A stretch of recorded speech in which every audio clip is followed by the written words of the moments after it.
Hello, can you all hear me? Fantastic, great. Okay, I'll get started then, a little bit behind time. So, my name's Daisy Christodoulou. I'm Head of Assessment at ARC Schools, and I'm presenting today some results from a pilot study that we did with some of Year 6 pupils in the ARC network and in some schools outside the network too.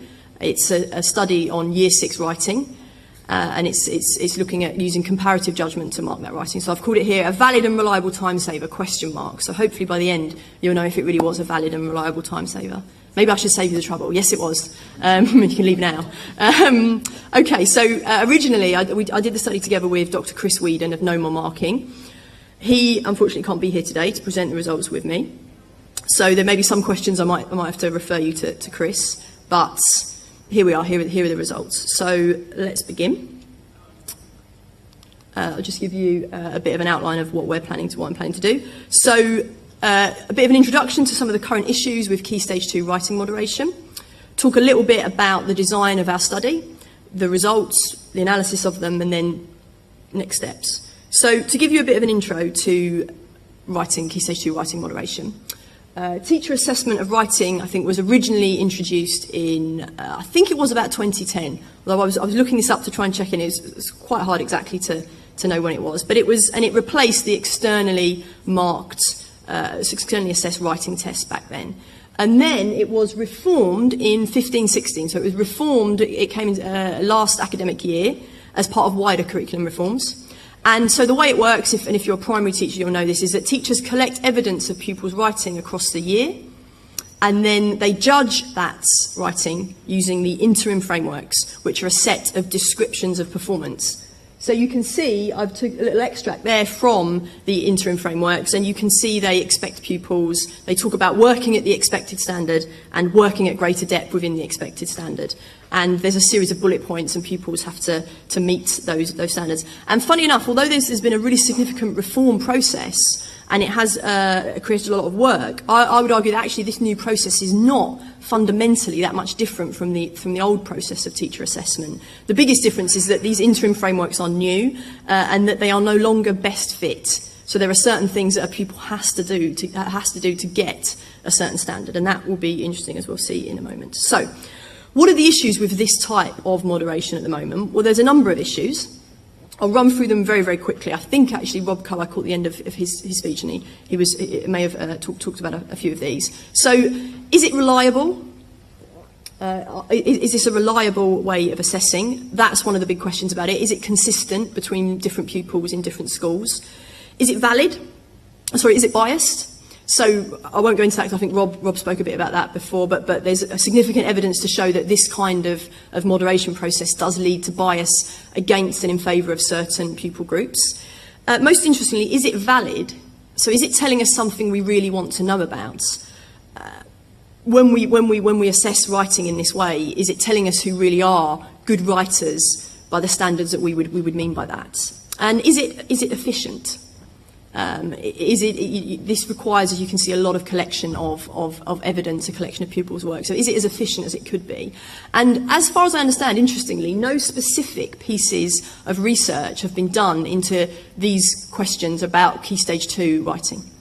There have been, however, internationally, and within the UK as well, studies generally on the process of portfolio moderation, which is what you might call this. And portfolio moderation generally doesn't tend to do that well on a lot of these measures. So portfolio moderation has been shown to have big issues with consistency. It does, again, have issues with bias. Oftentimes, the things you do to correct and make it more consistent and reliable end up impacting on validity. So you end up, you might get a reliable measure, but it isn't telling you who the good writers are.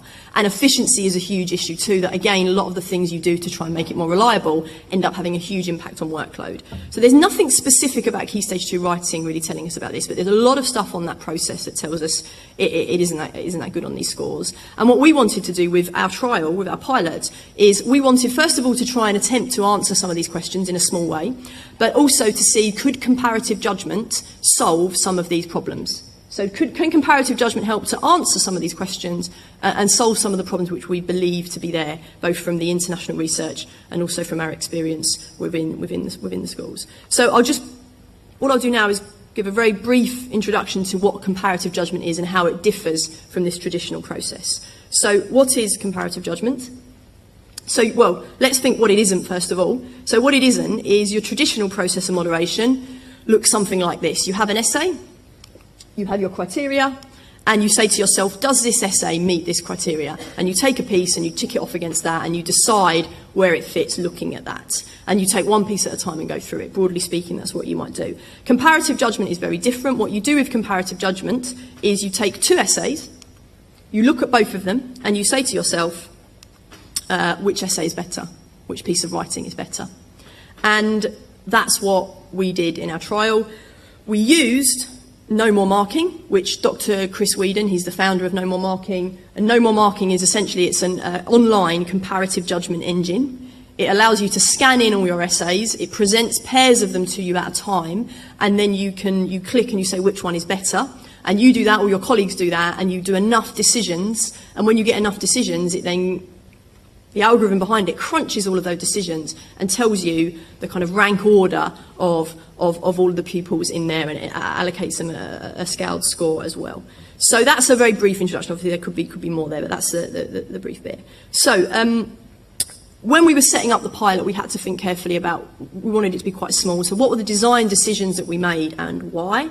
So we thought very carefully about the following questions. How many schools and pupils should we include? In the end, we went for 5 schools, 3 ARC schools and 2 non-ARC schools. Originally we had 3 non-ARC schools, but one didn't complete. We had, all 5 schools were from 5 different local authorities. 4 of the schools, their writing was moderated by that local authority. In the 5th, the senior teacher there was a local authority moderator. So we were having that local authority moderation of their work going on at the same time. We then said to ourselves, all of the studies we'd done with comparative judgment before, we'd done one piece of work compared to another. And we wanted to try something different with this because we wanted to make it a bit more like what happens in a portfolio moderation session, if we could. And so we said, well, let's put portfolios together. So we won't just be comparing one piece of work with another, we'll be comparing more than one. So we did 3 pieces of work in each portfolio. 3 pieces. We originally went with 6, and then there were just logistical issues with that. Because we were looking back retrospectively, we were taking work from people's books. So the sort of logistics of getting everything scanned in were quite challenging. If you were doing this in advance and you thought about it in advance, you do the work on special bits of paper that have a QR code, and then you scan them in, and the QR code solves a lot of those logistical problems. It gets them uploaded very nicely. But we were doing this at relatively short notice on work that had been done before, and we didn't want to add to people's workload. So we just went with 3 in the end. What conditions should pupils produce the work in? We went with the same as it says in the STA guidance, which is, it's got to be independent work, but if pupils redraft their work after discussions with a teacher or self and peer evaluation, that is acceptable. So that was what we went with. And what topics should the work be on, or what themes it should be on? We left that open to schools. We said we'd like to have a range, but whatever was easiest. And most of them, it tended to be sort of quite similar things, a bit of narrative writing, a bit of non-fiction writing, and so on. So those were the design decisions we made, and why. So actually, before I go there, I'll just tell you then what we did, how we set it up. What we did, we started off with judging sessions at the school level. So we had 5 schools, and for each of the 5 schools, we said, first of all, we want you and all of your teachers to moderate your scripts, your pieces of work. So there were 5 individual judging sessions that happened independently. And here's the results of those 5 initial independent sessions. And what we can see there is, so the scripts are just obviously the number of pupils, the judgments, how many judgments we had per script, and essentially the more judgments you get, the more reliable your final results are going to be. And you can see that there. If you consider with reliability, 1 is basically perfect. We were getting really high levels of reliability. To be getting 0.85, 0.88, 0.89, that's really good. So that's the sort of measure of the consistency of the judging. Judges really were making very consistent judgments, which I always find every time I do a comparative judgment session. I was in on some of these sessions and my judgments are included up there. Every time I do one of these, I'm constantly surprised by how Traditional moderation, you all sit around a table and everybody talks about it and everybody disagrees. And with comparative judgment, you all sit around the table, your computers, nobody talks and everyone agrees. It's perfect. I feel like, politicians should hear about this. And in fact, when we first did a session with some of my colleagues at ARC, I remember that one of our secondary literacy leads, she'd run a lot of traditional moderation sessions. And she said, we have just gotten to a point in half an hour that it normally takes us 6 hours to get to. She said, and by the 6 hours, everybody's fallen out. She said, we've got to the same point after half an hour. She said, can we now just go down the pub? So, it does sort of save you that time. And as I say, I was participating in 3 of these and we did them all so quickly. It was all completed very quickly. So those were the initial 5 individual judging sessions. Obviously, the point about those is they've all been done independently, so they're not on the same scale. So then what we did this very interesting thing where we held a central moderation session. We brought together 2 teachers from each of the 5 schools. They came to the centre. We then took a sample of, I think, just over 20% of scripts. So I should have told you there were 256 scripts in total in that, if you add those up. We took a sample of, in the end, it was 64 scripts. So it was a bit more than the 20%. So we took that sample forward. We anonymised the scripts, and we got all of those teachers to judge those 64 scripts. So what you were seeing there was teachers were no longer just judging their own work. So you might have thought with the previous ones, well, it's all very well to be getting that reliability, but those teachers know those kids. And even if you've anonymised it, they'll know who's writing what. But here, most of the scripts they were judging were not their own children's scripts. So they were judging scripts from other schools. So on that session, that was a one-off session we held, these were the results. 64 scripts, 805 decisions. So we went for more than the 10 judgments per script there. And we got a reliability score there of 0.86. So again, very, very good, very, very high score. That consistency, even between teachers who had never met each other and had never taught these pupils. So again, really amazing that you're getting these high scores. Every time I'm sort of seeing, I think this time will be the time it breaks and we'll get no agreement, but it hasn't happened yet. So then what we looked at is we said, well, were the judgments that that central moderation team making, were they consistent with the judgments that were being made at that school level? And they were. So let's have a look at that. Every one of these graphs, each graph is as an individual school. So we've got 5 schools, A, B, C, D, E. And this is the correlation between the judging that was done in the schools in those original sessions and the judging that was done at this big central moderation session. So each dot represents one script. You see the dots? Yeah. And the reason there aren't that many dots is because, as I said, we only took 64 scripts forward. So in total, there are 64 dots there should be on all 5 graphs. And what you can see there, can you see the numbers well? Yeah. You can see that there was a good correlation between the individual school judgments and the central moderation judgments. So what we were saying was there's a broad agreement between our central moderation team and the moderation that was done in school. That agreement was there. The teachers and the moderators essentially agreed on the rank order of the scripts. So that was great. And what that then allowed us to do, that allowed us to do this very nifty statistical trick, which Chris was able to do over lunch. So we did the judging before lunch. And then over lunch, Chris was able to do what is called anchoring the scores. So what Chris was then able to do is to put all of the scripts onto the same consistent scale. All 256 scripts that had been marked at the individual school level, he then used the results of that 64 script sample to apply a consistent scale across the whole 256. So even though most of the children's scripts weren't seen at the central moderation session, we were able to apply a consistent scale to them. So that process is called anchoring. So there it is, just a little summary. Once the moderation had been completed, all the school sessions were adjusted to the moderation session so that all the school sessions were now on the same scale. So you would see some adjustment there. There was some movement of the scores from the original sessions. And that means that the CJ scores of every script judging the teaching sessions are directly comparable. And so we've got 256 scripts across 5 schools on the same scale. I will talk a little bit about the scale now, because I think that is coming up next. Yeah. So what scale did we use? So Chris standardised it with a mean of 0, which can feel quite frightening, because it means that half of your children are getting negative scores. So when you see the negative here, it can look really bad, but that's just the scale that was used. One thing we would like to do, I think we'd like to think about how we could try and put this on a scale that is similar to the DFE scaled score. But I think I personally am having some troubles understanding the DFE scale score. So we'll get around that eventually. So the scale we've got here runs from -5 to 5, with 0 as the mean. So what I'm going to show you now is what we took, the next graph coming up, we then looked at, wanted to compare the local authority moderation, the grades these pupils had got in their local authority moderation. So this is actually the final grade that they've been given for writing. This is the grade they take with them to secondary now. We wanted to compare that grade with the score they'd got on the CJ. So the next graph I'm going to show you is I've got the four grades from the local authority moderation. So those are pre-key stage, working towards, expected standard and greater depth. Those are the four going up. And what I'm going to show you on the next graph is the interquartile ranges for all of the pupils in each of those grades. So let me show you that. So let's have a look there. So what you can see from left to right, you've got pre-key stage, working towards, expected standard and greater depth.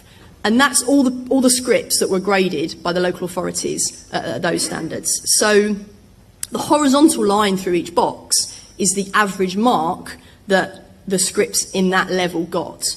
So what you can see here is that the levels each time, the average CJ score each time goes up, which is what you would hope to see.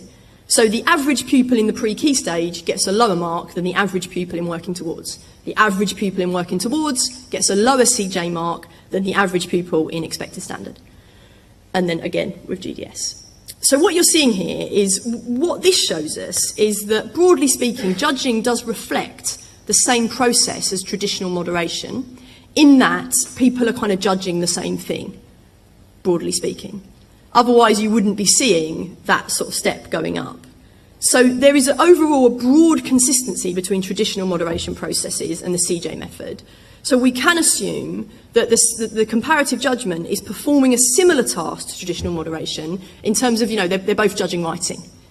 The worry sometimes you get with comparative judgment is you think, well, fair enough, you've got these amazing reliability scores, but okay, everybody's agreeing, but what are they agreeing about? And so what this is telling us is that there is a correlation there with the traditional moderation. So there must be something they're doing that's in common. So there's that broad agreement. So that's telling us that we think this comparative judgments are about writing. They're making a judgment about writing. But then the interesting question becomes, you've got that broad agreement there, but then there are some very interesting issues about between school consistency. So next graph, this is another complex one. Study this one hard. It's very colourful. So I will explain it, give you a chance to have a look at it. So the y-axis shows the final comparative judgment score for each script. Again, that scale's running from -5 to 5. And the x-axis is showing the rank of the script within the school. So that's why you're seeing 1 to 60, because there are about 60 kids in each year group. And then what you're seeing is the different colours are the different schools. So we've got 5 schools in there. And the different shapes, hold on to this, working memory. The different shapes are the grades that those pupils were given in their local authority moderation. So I know the triangles are a bit complicated, but essentially the triangles are the bottom 3 grades. The dot is the expected standard, and the plus is the greater depth. So I think 2 important things from this. One is, if you pick a colour and follow that colour up. So follow that's an individual school's scores. And if you pick a colour and follow it up, broadly speaking, it's not perfect, there are some anomalies. So pick purple, because that's quite easy to look at. Follow purple up, and you can see, broadly speaking, that school's scores, the pupils, the ones with the lower CJ scores are getting the lower grades. And then you see more dots start to appear, fewer triangles, and then you see just 2 little pluses at the end. Can you see the 2 pluses for the purple? So what you're seeing, and most of the schools' results follow that pattern. So the individual in-school moderation, just within one school, was broadly okay. The schools were putting their kids in around about the same rank order as the comparative judgment gave them. But What you haven't got is between-school consistency. So even though every individual school had done a good job of putting their kids basically in the right order, sorting them into the right groups, what you didn't have is how they had put those kids into those groups. What they had said a group was or a grade was did not match up with what another school had said. And the way you can tell this is read across. So read across horizontally, pick 0 and read across 0. You would hope if you read across at 0 that you would expect the same CJ score to be represented by the same shape. That would be pupils getting the same grade. And it isn't. And in some cases, there are really big divergences. There are pupils essentially the same CJ score who are getting 3 different grades. So you're getting one pupil with a CJ score of about a 0 who is pre-key stage or is working towards. You get another pupil with the same CJ score who's working towards. And you've got another one who's expected standard. And you might have another one with the same score who's greater depth.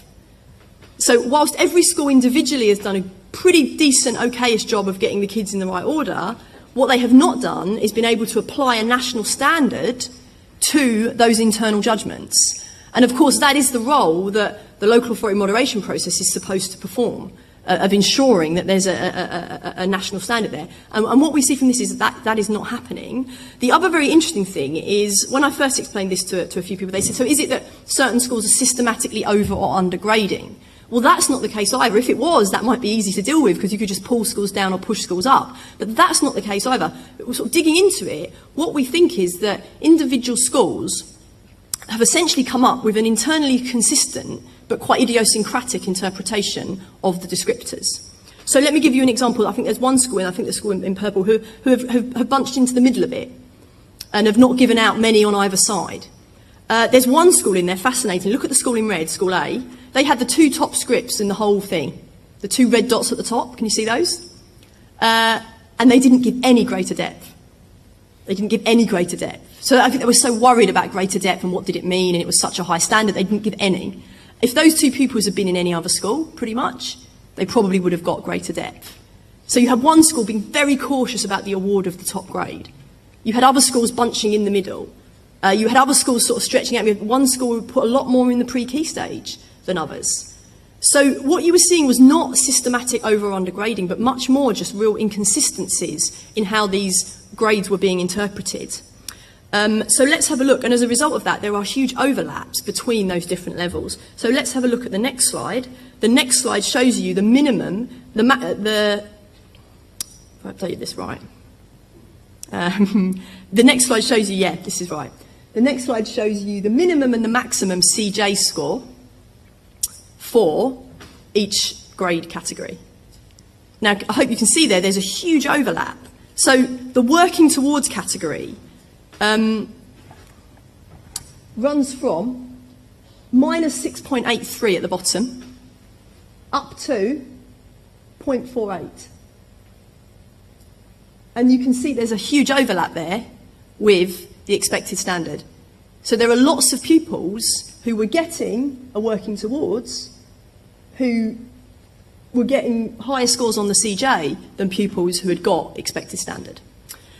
So that's a big issue with, I think, the consistency and the reliability of this form of judgment. But I said also I'd talk about validity, and in some ways the educationally more interesting question is about validity. So if we just think back or flick back to that previous slide, what we did is we picked out a pupil who had got one of the lower working towards grades. We looked through some of the pupils who were getting the lower expected standards, and we looked at some of the pupils who were getting some of the higher working towards. And as you can see from this, there were pupils with working towards who were scoring higher than pupils who had been given expected standard. So what we did is we tried to pick out a couple of those and think, well, what is it that's happening here? What's going on? Is it just inconsistency, or is there something that might explain this? And our hypothesis was that the interim frameworks, the nature of them, was leading to some quite distorting judgments, particularly that secure fit aspect of them, because the secure fit was saying if you don't do this, you cannot get this standard. And that's quite a hard standard, and it leads to some real anomalies. And this is what we found. So let's have a look at these 2 scripts. Got some pupil work for you now. Hopefully we've had all the data, and hopefully these bits of pupil work will bring alive what I've been saying. So have a look at this piece of work. I'm going to call it, originally, Mars. So have a read of that. Give you a couple of moments.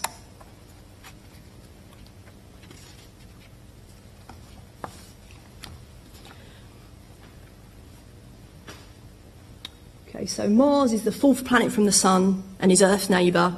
It's also known as the red planet due to its angry red appearance. This magnificent planet was discovered over 4,000 years ago by ancient Egyptian astronomers, and so on. Now have a look at this one. You see that one? I've anonymised bits of it. So one sunny evening, a gang called FG were in a football pitch, and so on and so forth. I'm going to call that one football, again, originally. So you tell me which one is at the standard, EXS, at the expected standard, and which one, I'll just go back, is working towards. You tell me. Go on, Chris. Expected standard, working towards, because one feels like it should be. Right. So Chris is only a maths teacher. Chris, what does Chris know? And he's a secondary maths teacher at that. Somebody who's a primary year 6 teacher. Yeah. There's spelling issues. Yeah. Yeah. And that was a huge thing. My school was Yeah. Yeah. we had children who wrote fluent and accurately in terms of grammar. Yeah. Spelling. Yeah.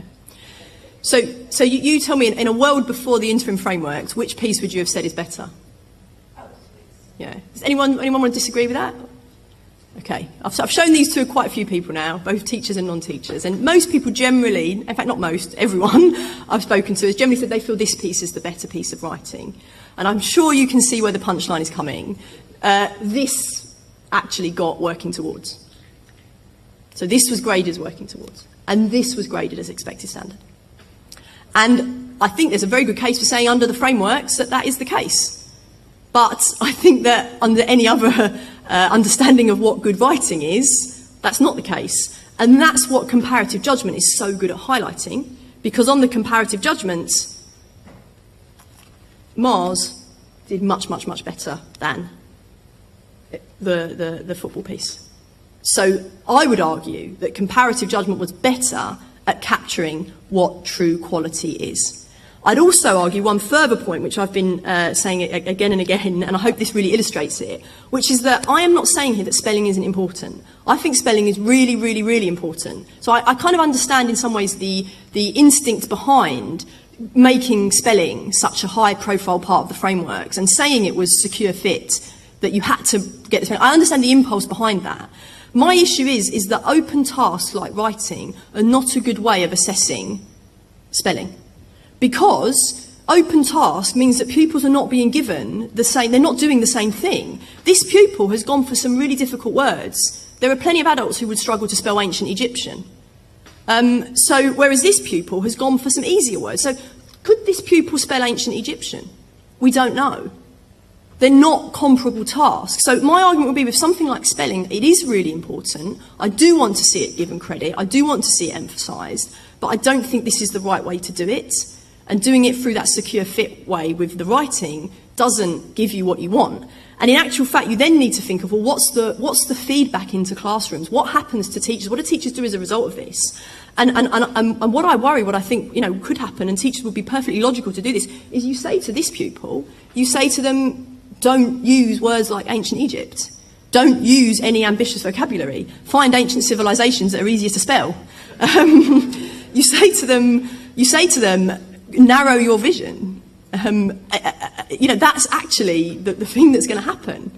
So you're going to get huge issues. That this has an impact on teaching and learning, and you're going to have really significant issues around how that plays out in the classroom. So it doesn't even, you might defend it and say, well, at least we're giving spelling the credit, so that means that we'll be, because it's so important, pupils will have to learn to spell. Well, not necessarily. You might want it to have that consequence, that you'll put a lot of focus on spelling, but it might not. The consequence might be that everybody just tells pupils to stick with really basic words. So, it's not the mechanism. I admire the aim, but it's not the mechanism that does it. So that is, I think, really, really interesting, and I hope really illustrates. I know there was a lot of data, a lot of graphs in that first half of the session, but hopefully that illustrates for you some of the issues around those interim frameworks, which I think primary teachers have been mentioning all year, and I think we have some evidence now to back that up. So I've got a few minutes, and it'd be nice to have some questions. I will quickly give you a bit more qualitative feedback from the survey. So what did teachers say about it? They felt it was quicker and speedier than traditional moderation, much quicker and speedier. They did feel it was easier and less taxing to make judgments. So, you put the two up, the decisions that you have to make, and you just make one at a time, and it's quite easy to make those decisions. Because there are so many decisions, if people do make wrong ones, it kind of all comes out in the wash, and you still get those very high reliability scores that we saw. The results did feel intuitively right. So we sat down, as I say, after lunch when Chris had done the anchoring. We sat down and we went through the order of all of the 200-odd scripts, and they felt right. They had that kind of sense that we felt they were right. So that was positive too.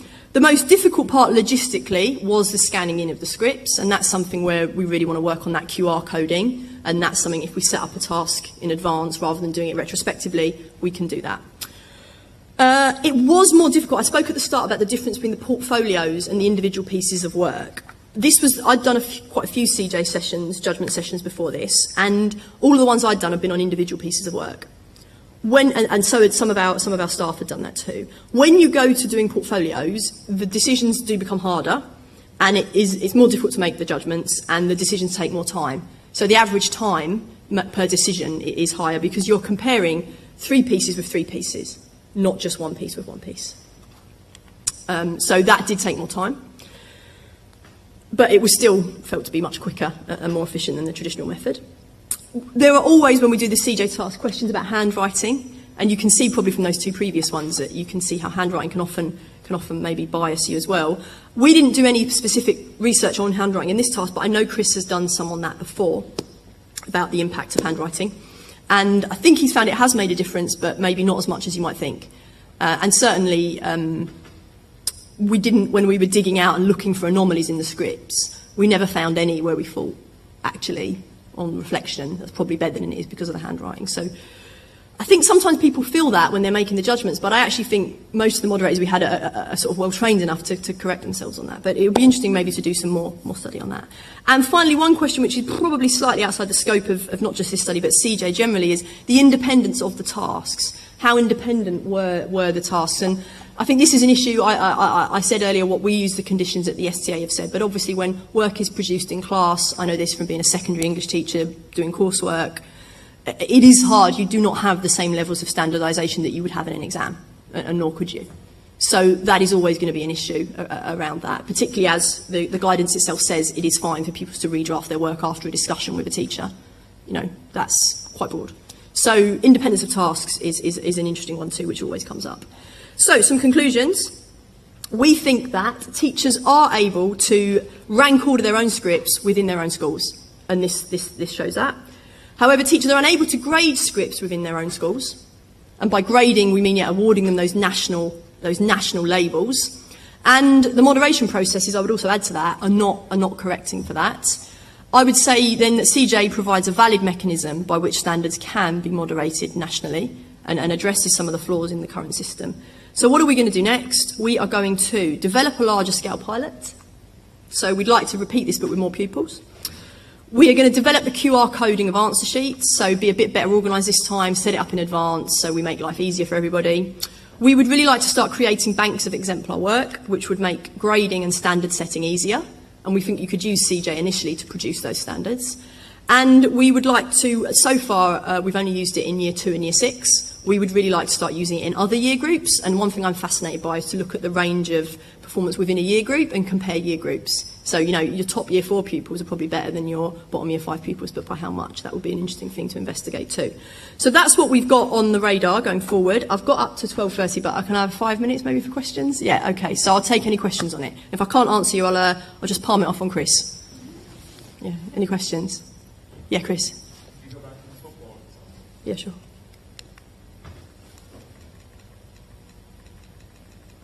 Yeah. Those bits that have been highlighted, Yeah. they've been highlighted because including those gets to a different Yeah. question. And then the bigger question I had is, can you imagine a future in which this kind of, let's say, yes, it's teachers, scan in your work, upload it to central space, and then rather than having a bunch of, even in the school do a judgment, or you hire examiners, all the teachers in the country have an obligation to judge a whole bunch of scripts, and that's how national Yeah. scripts are. Totally. So essentially that's like what we're trying to think about, and that's why this first sort of trial we're trying to do the distributed system, that we did the first system where everybody does it and then you distribute up and do a smaller sample of those scripts up. That's why that's so important to do that. But I would definitely, and Chris will be the person to talk to you more about the logistics, but I definitely think that is feasible. And the great thing about that would be is it's teacher assessment. I would say it is teacher assessment done well. So we know of teacher assessment, all the flaws that are in it. For me, what is great about this is teacher judgment is at the heart of it. All of these, everybody did the judges here, they were teachers, primary to, apart from me, I was a secondary teacher, coming in and imposing my secondary views on them. So everybody who was involved in this judging was a teacher. So you do keep that teacher judgment at the heart of it, but you iron out so many of the issues around bias, which we know are a big problem. It makes it really easy to see how consistent judges are being, so you can do that. You iron out those problems. And yeah, the other nice thing about what you've said, which I would love to get to a situation, is that teachers essentially, if you could set up small groups, and they could be based on regions, you could potentially set up small groups where a teacher commits to, in a certain window of a week, doing 50 or 100 judgments. They don't do any judgments of their own pupils' work, but they get a grade for their own pupils back, because you're collaborating with all the schools in the area. So you're getting a judgment that is consistent across, say, a couple of thousand pupils maybe in your area. But you haven't actually, you contribute to it, but you've not actually judged any of your own pupils' work. That would be really interesting, and that's something I think we would definitely like to work on, see how feasible that is. Yeah, Heather. I keep wondering about Yeah. the rubric. Yeah. So we've got a situation where teachers do it at the moment as a common memory. Mm-hmm. So they seem to. I like the thing about comparative judgments, that actually there's no fixed rubric. Mm-hmm. You have to Yeah. you just ask, is this better than this? And that seems really good because you're not defining what's good. Yeah. But is it the case that actually that integrated reliability will go down as a common memory Mm-hmm. of rubric disappears? So Yeah.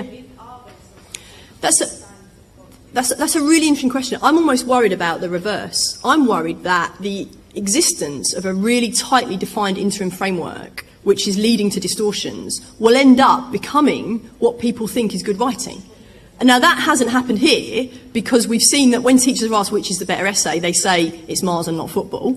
But what if you kept the interim frameworks? I mean, they're meant to be interim. They feel like, they've been renewed for a second year. But what if, imagine in a world where they've been around for 10 years, and you have teachers who have been teaching for 10 years and that's all they've known? What if they say, well, actually, no, I think that football piece is better than that? So I'm almost more worried about how a bad rubric could end up distorting notions of what good writing is and separating those notions, I would say, from kind of a wider, more general understanding of what good writing is.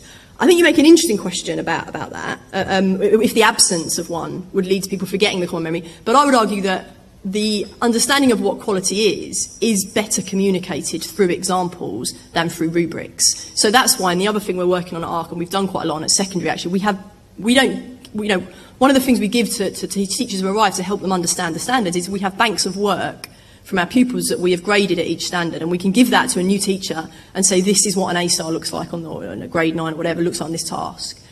And I would argue that's a better way of creating the common memory and renewing it and ensuring it over time than the rubric, which I think is really flawed even on that basis. Yeah, David.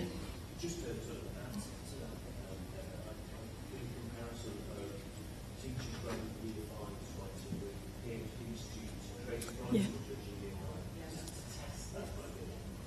Broadly, the correlation was absolutely, there was a few outliers, but PhDs and creative writing pretty much. Yeah. And actually, that's really interesting on that. We've deliberately also, we brought in, we haven't got PhD, but we had a couple of journalists do it, and their judgments matched up. We've had, as I said, we've had quite a few of our secondary team judge primary writing, and actually their judgments line up. So I think it's interesting, and I like this as well, because I think when I was studying literature, you have a lot of science students who say, well, what is this good writing? Is there such a thing as good writing? Aren't you all just making stuff up? And what is interesting here is, I think you can prove that objectively there is such a thing that people see as good writing. You can show that. It isn't as subjective as we think. The issue is, whilst it isn't subjective, it's very hard to communicate in words. And what I love about comparative judgment is that I think it makes the tacit explicit. So it makes tacit knowledge about what is quality which is very hard to express in prose, it makes it explicit. Yeah. One of the things I worry about is how widely the independent writing varies Yeah. between schools, and how independent Yeah. child writing actually is, especially considering the caveat about editing following discussion with Yeah. the teacher, which could be a very intense discussion or minimal. Yeah. Do you think it might be more reliable for, say, 4 children in year 6 to do 3 independent writing tests, like the old writing test, but 3 of them rather than 1, throughout the month of May, which then go on to a national comparative judgment? Yeah, I think ultimately, yes, I would, is to give the simple answer, because of all the issues that you've said. When we began with this, I was worried that because of the differences in independence and dependence in class, I was worried that actually the CJ system kind of might break, because everybody might have been coached to such a level that it would be impossible to spot differences. So you would end up with a random pattern almost, or you would end up, you wouldn't be able to see that there were differences because everybody was at a certain level. We didn't see that. So I think that does show that even if you do use it on work that's been produced in class, it does still work. So I almost think, for me, the independence question is actually separate to CJ. I think CJ will work whether the work is done in standard exam conditions or in classroom, but I think as a separate issue, and as a separate issue, I would prefer to have the independent task for the reasons that you've said. How are we doing on time? Have I? Okay. I think I can hear people outside, so I'm going to wrap up there, but come talk to me after if you've got any questions. Thank you very much.